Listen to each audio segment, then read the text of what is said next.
Selon la liste provisoire rendue publique par la Commission électorale des Comores, CENI, concernant les élections communales du 12 janvier 2025, sur 9 listes envoyées, 3 ont été rejetées. D'après la CENI, ces dernières ne remplissaient pas les conditions exigées, notamment l'introduction de la carte d'électeur, du casier judiciaire ou encore du certificat de nationalité pour être en lice. Avant les recours, ce sont 6 listes qui se disputeront la municipalité de Moroni.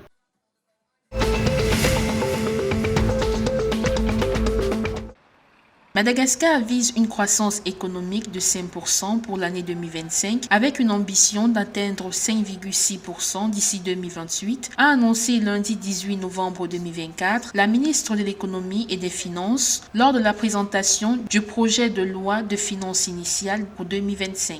Le projet vise 2 priorités cruciales, à savoir la transition énergétique et la souveraineté alimentaire, qui serviront de levier pour la croissance économique du pays.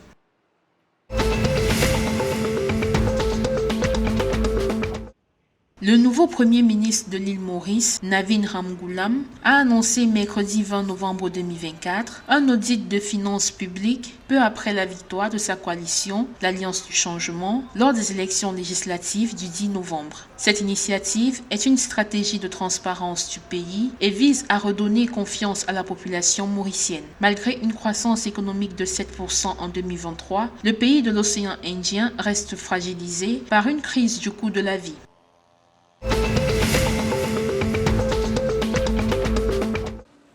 Les Seychelles ont commencé à mettre à jour leur plan national de mise en œuvre pour cibler efficacement les polluants organiques persistants et rester alignés sur la Convention de Stockholm dont le pays est signataire. Un atelier a été organisé à cet effet mardi 19 novembre 2024 pour recueillir les contributions non seulement des représentants du gouvernement mais également de la société civile, du monde universitaire et de l'industrie.